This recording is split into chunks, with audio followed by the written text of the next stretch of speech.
The broadcast is now starting. All attendees are in listen-only mode. Good morning or good afternoon, wherever you happen to be dialing in from. This is Joe Ty from Values Coach, and I want to welcome you to this webinar with my friend and mentor and coach, Gary Ryan Blair. And today we're going to talk about Gary's the rule of one and help you get ready to have your best year ever in the year of 2018. And this is why this is so important. I found this picture on the internet. It's a picture of a tabby cat looking in the mirror, and there's a lion looking back. And you know, so often what we do is we look in the mirror and we pretend to see less than what's really there, and we cheat ourselves by settling for anemic dreams and goals. And we all need somebody to give us a nudge, to inspire us, to push us to be our best selves, to achieve our most authentic goals. And one of the people that I look to help me do that, and somebody who has helped millions of other people do that, is my good friend, Gary Ryan Blair. Gary is author of the best-selling book, Everything Counts. He is creator of the 100-Day Challenge, which is something I have for years recommended that people take, that I have taken myself. And he's my good friend. And so I want to turn it over now to Gary and get you started on having a great 2018. Gary, thank you for coming and welcome to the webinar. Joe Simple, thank you so much. I'm delighted to be here. And I think we've got, what, about an hour to share some good ideas back and forth? Actually, Gary, 30 minutes. You know what? Probably should have looked at the Hey, we're totally cool. Hey, once you bring over that next slide for me, let's get going. You know, what we're going to be talking about, obviously, going into 2018, the next slide too, is, you know, what's the best way to go about starting the new year? So as we go through this, let's keep on moving on down, if you don't mind, Joe. Obviously, there's a lot of different goals and everything that you can set. You can see some of those right there. But my focus really for this presentation, no, go right to the next one. My focus is on what I call the rule of one. And the best way for me to describe this for you is I was always kind of fascinated with the idea of goal setting, but more importantly, the execution and the achievement aspect of it. What's the right way to go about doing it? And I do believe for anything, there's a right way, a wrong way, a good way, and an absolute best way. What you're going to learn in this presentation is the best way to go about doing it so that it's fast, so that it's efficient, and most importantly, that it's repeatable. And that's the great part about it. The next slide, if you don't mind, Joe.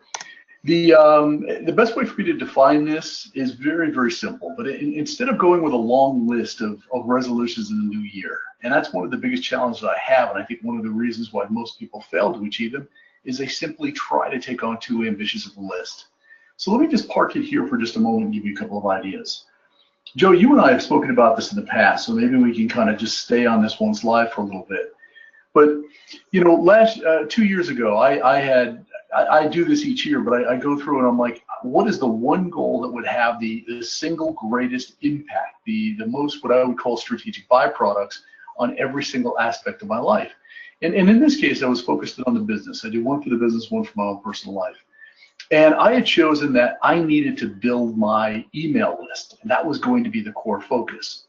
Now, let me just stop with that for just a moment, because the reason for it is just this. The numbers speak for themselves. The larger the list, the more people that are on it, the more opportunity to sell, the easier it is to contact folks. They've given you permission. But from there, once the list starts to increase, you automatically start to think of some additional sub-related goals. In my case, obviously being conversion rate, speed of conversion, and so forth. But by focusing in on that one, we were able to grow our list 2 years ago from 200,000 or a little over 200,000 to now over 480,000.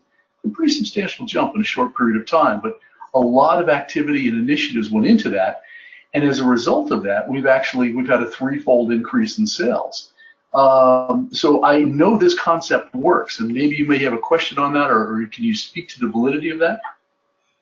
Well, you know, I want to comment that two of the things that you always emphasize are the importance of speed, and that we can get things done a whole lot more quickly than we think we can, and the idea of pounce. And I love that concept. One of the slides in the 100-Day Challenge is when you see an opportunity, don't think too many times about it. Pounce on it and do it with speed. And what you see is this cascading effect that you've talked about, that you increase your mailing list, and then you start to see your conversion rate increase. You start to make more friends. You start to have a bigger impact on other people's lives. And I think that's one lesson that I've really drawn from you, Gary, is the importance of speed and the importance of addressing opportunities with alacrity and pouncing on them. Let's talk about speed. Let's just isolate that for just a moment, because I think sometimes people misunderstand where I'm coming from. I'm not necessarily talking about waking up in the morning and putting your foot on the gas and running, at 200 miles per hour every second of the day. And perhaps it's worthwhile to kind of extrapolate on that. What I'm getting at here is that, like I said earlier, there's a right way, a wrong way, and a good way and a best way to go about doing things. But when I talk about speed, about achieving your goals faster, it really comes down to the improvement of execution strategies. So as an example, one of the lessons in the 100-day challenge focuses on the importance of playing a very strong offense. Well, offense is all about execution. Offense is all about taking initiative. Offense is all about, the enforcement of discipline and deadlines and measurements and everything that we know we should be doing, but quite often we don't.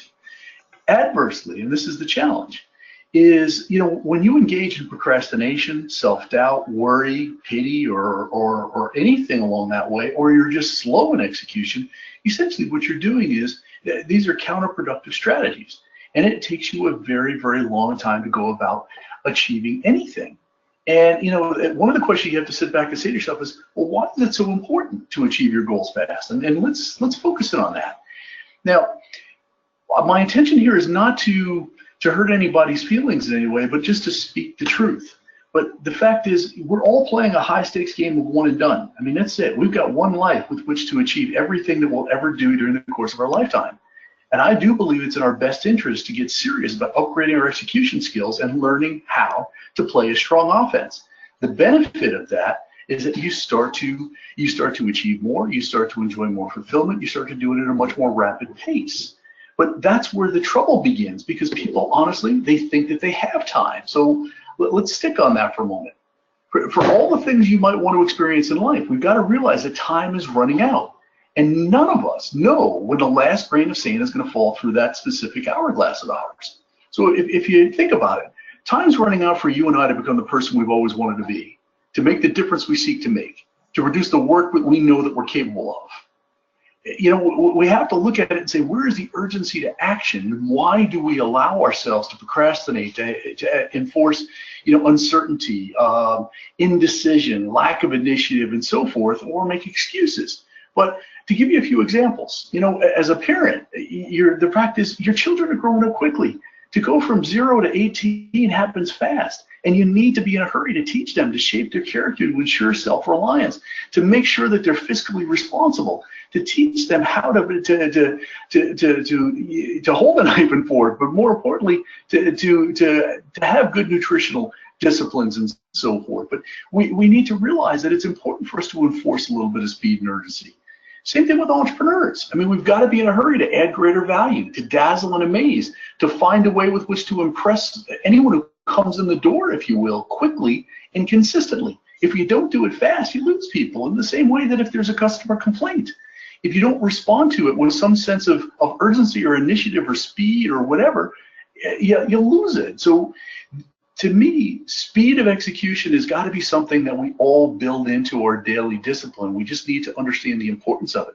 But a few more examples. If you're a teacher, you've got to be in a hurry to captivate your students' attention. You want to do that right out of the gate. You want to do it the second the students walk into the classroom. You want to instill a love of learning. You want to help your students to turn them into educated leaders of tomorrow. And students themselves, time is running out for you, for any of us. So we've got to learn how to develop good study habits early. We've got to realize the importance of education and have a love for learning. We've got to learn how to solve problems, to realize how to go about, making good decisions and so forth. And the same thing with leaders. If you come into an organization, no matter what your occupation is, but you've got to be in a hurry to share a bold, empowering vision, to inspire hope, to instill self-confidence, in a hurry to set a powerful example, and so forth. But we all need to be in a hurry to face our fears, to develop courage, to share our bravest work, to commit to excellence, to get in great shape, to get out of debt in 2018, to shed any high maintenance relationships, to eliminate excuses, to become financially free.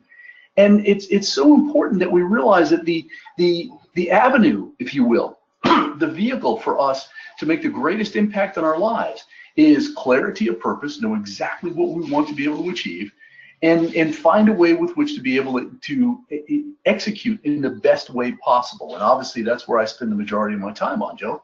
But coming back to this slide here, and if you don't mind, let's move on to the next one, because I want to give everybody a couple of reasons why this is so important. So if we look at this, we start to see what I call the strategic byproducts. So as an example, we know that in different areas and so forth, we've heard these terms, especially in medicine, about side effects, delayed effects, and after effects. Let me give you kind of a different take on it and why this is so important as it relates to your goals. So here's a definition that we've probably heard before, but maybe not my take on it. But a side effect is regarded as an undesirable, uncomfortable secondary effect which occurs when taking some type of a drug or stimulus. And the same thing with a delayed effect. It's an unexpected, unwelcome reaction that occurs sometime after. And then an after effect is an unforeseen, unamusing, physical, psychological, or emotional effect that's going to have some type of an impact on an individual. But my take on it is very different. What about the other side? What about the positive side effects of success? What about the positive delayed effects and the positive after effects of achieving one big goal, one big resolution? This is why I come back to the importance of the rule of one. So what I'm talking about here is, what about the desirable, comfortable secondary effects which occur when you crush a big goal, when you win a contest, when you make some large progress on your life, or whatever the case might be? So as an example, let's say, what people have a tendency of doing, we'll focus on the areas of health. And they start looking at it and they're like, well, I need to, get my waist size down. I need to get into a certain dress size. I need to get my carbohydrate level at a certain rate, my heart rate and so forth. And I'm like, no, no, no, no, no. That's not the way to approach this. The best thing for you to do is sit back and look at it and say, what is the one goal that I could pursue, the one resolution that I could go after, that when I achieve that all of these other things will come along for the ride, that the cholesterol level will go down, that the blood pressure will decrease, that I'll be removed from any type of dependency on drugs or stimulus or anything along that way. So perhaps that is taking the time to sit back and say, you know what, my big resolution for this year is maybe it is to run a marathon, maybe it is to achieve something, but it's got to be something that's going to force or create effort. It's going to create physicality. It's going to force you to get out of your comfort zone. And through the achievement of that one primary goal, all of these other strategic side benefits, after effects, delayed effects, and all that type of stuff basically come into the picture. And that's something that we're not really necessarily taught about. And to me, I think that's probably the best way to go about looking at it. But here's the thing. When people have a tendency of maybe even achieving a large goal, they may be tempted to chalk up any newfound opportunities, any delayed effects or after effects or even side effects that occur as the unintended consequences of being successful. I think that's the absolute wrong way to go about it. You need to understand is that these should be viewed as the intended consequences, the deliberate, the intended, known consequences of success, of the achievement of one large challenging goal. The domino effect, if you will, takes place, the ripple effect, that really more than anything else creates a self-perpetuating cycle of good luck. And I think that's the greatest gift that you can give yourself. And that's the reason why one of the primary reasons why you want to focus on the rule of one. Any thoughts on that, Joe? Well, yeah, I think on your previous slide, the last line said life, career, or family. And I think what you're saying is if you achieve one big goal, it will ripple through everything. So it's life, career, and family will all be affected. And, to me, it's a lot of it, what you're talking about is not just physical execution, it's a mindset. It's having that sense of urgency, that intensity to achieve a goal, that determination to talk back to negative self-talk and overcome your fears so that speed becomes a way of life and not just a way of acting. I think years ago, last year actually, I finished writing a book. We've had people, buy the book, read it. And now I'm making friends with people who I've never would have met before had I not achieved the book. That is a delayed effect. That's an after effect. And generically, I intended the consequence of trying to reach a lot of people, but specifically, I never could have anticipated the specific friends I've made, the business that we've had as a result of that book. That's the great way to look at it, though. Those are the ongoing delayed and ripple effects that take place. So bravo for you, man, from that standpoint.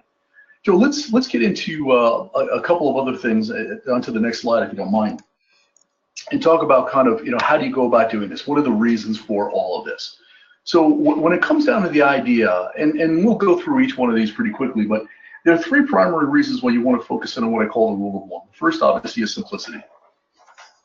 You don't want to complicate life. You want to make it real simple. One's an easier number to wrap your mind around. But you really have to be very mindful of exactly what it is that you're doing. So I think this speaks to a real strong argument as to why this is so important. Joe, the next one, if you don't mind. And obviously, then from there, basically it gives you an idea to understand, once you simplify, it's easy for you to be able to focus. So here's a good way to look at it. When a horse runs a race, they put these things on a horse. They're actually called blinkers. Now, we've been told that this sounds like a negative connotation, don't put your blinders on, but that's exactly what you need to be able to do. If you know that this one large resolution, if you will, is going to have a whole series of strategic byproducts in a number of different areas of your life, it's best for you to have a one-dimensional point of view. And in the same way that a horse is designed basically to run a race, you don't want that horse looking left or right. You don't want it to go east and west and south in a million different directions. You want it to run as fast as it can until it crosses the finish line and wins the race. The same principle applies for you and I. And by simplifying, it automatically also provides you with intense focus. So you know exactly what you've got to do, when, and it doesn't complicate things. The last one, it provides you with a great sense of control, and obviously that's what we want to be able to have, because you feel like you've got a good sense of control as to the way that works. I want to show you how to frame it, and that's what I want to get into right now with this next slide. We'll spend the last 10 minutes or so here basically describing this. My goal-setting philosophy, if you will, and this works for any goal. It doesn't matter the size, the shape, how intense, or whatever it is. It'll work for anyone, anywhere, at any time. So what I advise everybody to do once you get done with this, or when you get home this evening, is to go to the kitchen and grab yourself a cookbook. What I have a tendency of doing is I look at what I call percentages. I look at odds. I'm looking for, is there something that I could do, a specific skill, a tactic, a strategy, or whatever it is, that can be replicated and provide a result 100% of the time, a positive result. So what you're going to see is when you open up a cookbook, you're looking at what I call the perfect system. It is a recipe, and a recipe really follows 5 specific steps. This is exactly the way you want to set your goals. So the first thing that happens is your goal needs to be visual. All right. In a cookbook, basically, the beautiful part of the picture is it allows you to predict the future in advance. It shows you, especially as it relates towards cooking a meal, what dinner is going to look like 2 hours from now, or on Thanksgiving, whatever meal you happen to be working towards. But the thing about high performing people is that they have a strong vision, if you will, of where they're going. You need to be able to do that. Now, who else has this? Listen, there's not an interior designer who can't walk into a naked room that has no furniture, no lighting, no anything, and they can visualize exactly what needs to be where. They do a magnificent job on this. And the same way an architect could walk out to a barren piece of land and all of a sudden just construct something on a piece of paper, and they create something out of nothing. That is your responsibility, so you need to be able to visualize it. Let me give you a good tip also. Your visual of this one resolution, it needs to be in a place that you're going to see frequently. And the reason for it is you want continuous repetition. You want reinforcement of what it is you want. You want simplicity, focus, and control. Here's the way you do it. You find a picture of that resolution, whatever it happens to be, and then you save that so that becomes basically the wallpaper on your phone. That becomes the thing that you look at 20, 30, 40, 50 times a day. If you need to, on a graphic, maybe type over it, whatever the specific outcome of the goal is, that's fine, but the visual should be fine. And you want to be able to do that. So have that in your phone, on an iPad, as a screensaver or something along that way. That's going to mean something to you, and it'll be constantly in your face. Next, if you look at the recipe, if you will, in any type of a cookbook, The next four things are so critical. But first, they're specific. They're going to tell you exactly the name of the meal. They're going to tell you exactly what you need, and so forth. It's not going to say just go into the refrigerator and grab yourself a bunch of stuff. It'll tell you need eggs, milk, butter, and cheese, and so forth. All right, let's take that further. They're also going to be measurable. They'll tell you that you need 3 eggs. They're going to tell you that you need a pinch, or should we say a tablespoon of sugar. There'll be measurable components. Every goal operates the exact same way. You need a visual. You need to be able to see it in advance. You need to be precise, and that's the key to it. Then from there, let me also just kind of give you an idea. You know, if you were to go to an ATM and you wanted to get money out of it, you would need 4 numbers in the proper sequence. It's just the way that it works. What percentage of time? 100% of the time. So if you look at it, you have to sit back and say to yourself, what are the models that work 100% of the time, and how can I implement them? Or should we say, yeah, maybe implement them into my own life and my own strategy. So being precise is key.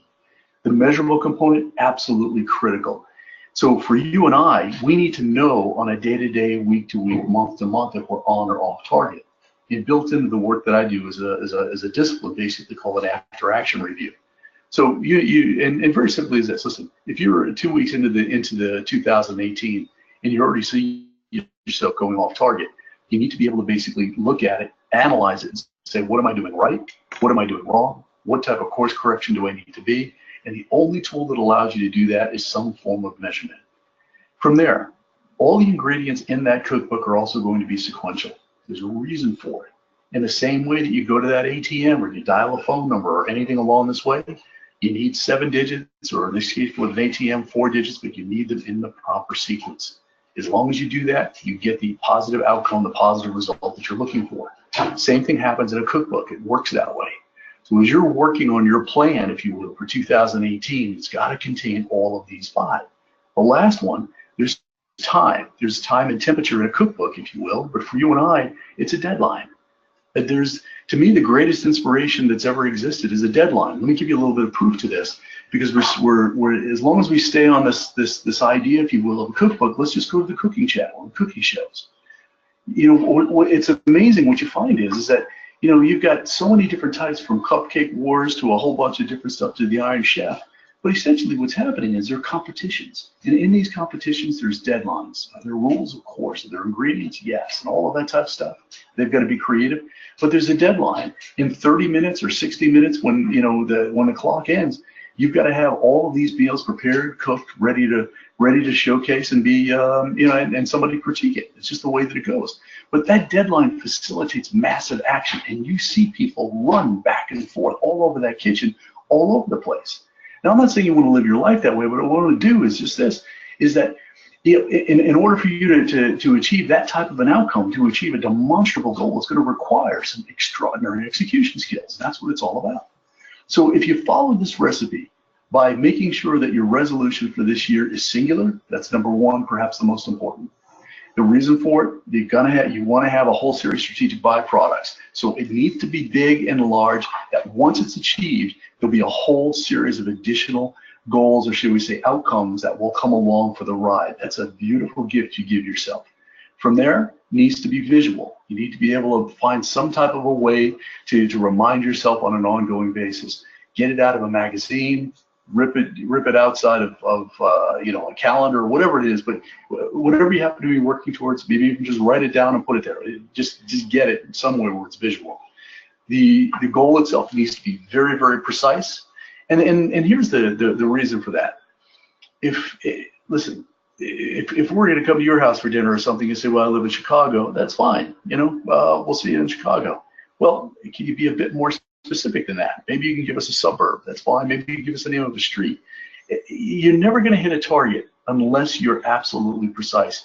And by being specific, that helps you to clarify, but more importantly, it helps you to increase your speed of execution, because you know exactly what it is you're moving towards.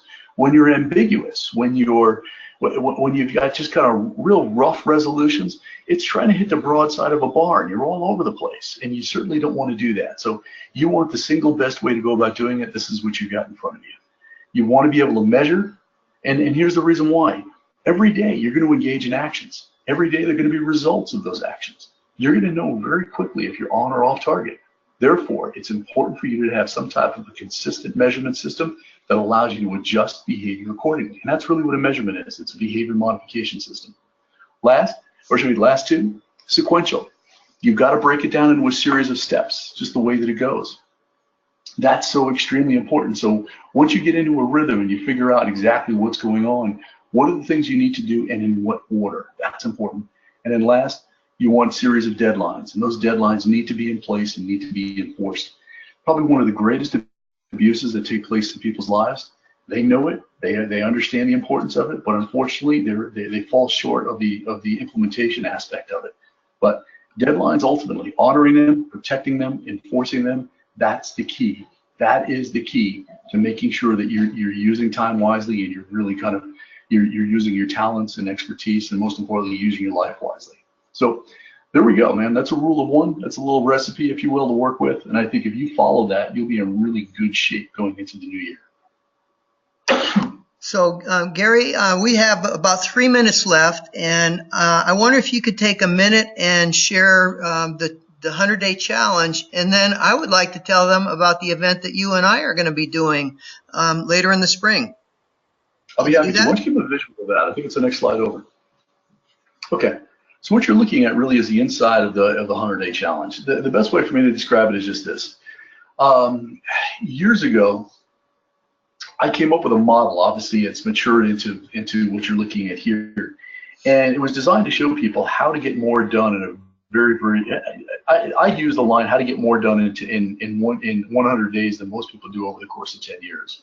Now that may seem like a large leap, but I'll tell you, once you realize that there are things that you can do in order to really kind of speed up your execution, you start to fall in love with really waking up excited about basically knocking stuff off your bucket list. This is a very disciplined, very focused approach to going about setting your goals, starting the year right, and in all honesty, and really kind of ramping up every single area of your life. To me, it's the greatest value you'll ever find in your life. It's a solid piece. A little over 500,000 people have participated in just the last couple of years alone. Well, and I'm one of them, and I know we've had hundreds of Sparkplug readers do it. It's one of the best investments I've made in myself, and I think what it does is it gives you that sense of speed, urgency, intensity, and commitment. So I would encourage all of you to think about doing this. And Gary only opens it 4 times a year because it's a 100-day course. And Gary, the next is January 1, right? Your next enrollment period? It is, yeah. We're going to start the year off. We'll probably have 35 to 40,000 participants at that time. So this is a wonderful opportunity really to start the year right. And to me, it's an opportunity you can't miss. So let me just focus and talk about that for a second. The fact is, the New Year is coming. New Year's is the only holiday that celebrates the passage of time, and it's a fresh slate. And the fact is, it's an opportunity, and opportunities are only valuable if you pounce on them, if you seize them. And the adverse is also true, is that there's nothing more expensive than a missed opportunity. So this is happening. This is your life. This is the only one you've got. What you want to be able to do is seize every opportunity, if you will, to get yourself in the best position for success for yourself, for your family, your future, and for those around you. And I can't think of a better way to do it than with this program. It was designed for this purpose. Yeah, and I totally agree. And in our last minute, Gary and I, a couple years ago, we did a program at the Grand Canyon. Actually, it's 2 days in Flagstaff, Arizona, in a hotel room, where we talk about, it's the advanced course of this. We talk about how do you set and achieve a big goal. So 2 days, it's a 4-part roadmap that we give people. It's always a small group. We ask you to bring your own goal with you so we can help you work through how do you take this process that we've been talking about, create what I call a memory of the future. So that's Thursday and Friday. And then on Saturday, whoever wants to go with us, and most people do, we truck up to the Grand Canyon and we hike along the rim of the Grand Canyon, because there's no better place in the world to achieve or to conceive a big goal than at the Grand Canyon. So I'll say more about this in Sparkplug. If you'd like to be put on the advanced mailing list, give us a call or send Michelle at valuescoach.com an email, and we'll put you on the notification list. Gary, we are out of time. I want to thank you very much for all you've done to inspire me, all you've done to inspire many other people. And I know that everybody on this call has gotten a lot out of it. So thank you very much. And if I don't see you before, I'll see you in April in Flagstaff. Thank you all, everybody, very much. Gary, I'll give you the last word here. You know, coming back to the book you mentioned earlier, we have 3 tools at our disposal in order to drive results. It's what we think, what we say, and what we do. That's what separates every human being. Therefore, it's so important to understand that every single thing that goes in our mind, that we put down on paper or comes out of our mouth, but most importantly, the action we engage in, they all count. They all either take us towards our goals or away from them. And so just remember those 2 words, everything counts. Excellent. Thank you, Gary. Thank you, everybody else. Have a great weekend and happy holidays.